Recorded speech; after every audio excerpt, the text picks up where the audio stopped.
Hi everyone, welcome back to my channel. My name is Joan Fernandez and today I'm going to be teaching you all how to cook herb rice. Herb rice is a very tasty dish and a very simple dish to cook. These are the ingredients you need to cook herb rice. So sit back, relax and watch this video till the end. To a heated wok, add some oil. To the hot oil, add in some finely chopped onions and stir them around until they are brown. To quicken the process, you can add in a pinch of salt. To this, add in some finely chopped parsley and give it a rough stir. Now add in some chili flakes and oregano and mix this well.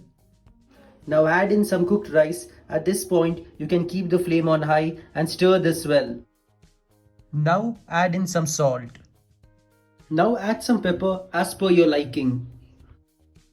I have also added a spoon of butter to enhance the flavor. Mix this around well and this is ready to serve. So don't forget to like, comment, share and subscribe to my channel and also follow me on my Instagram and hit the notification button. That's all for me from today. See you next time.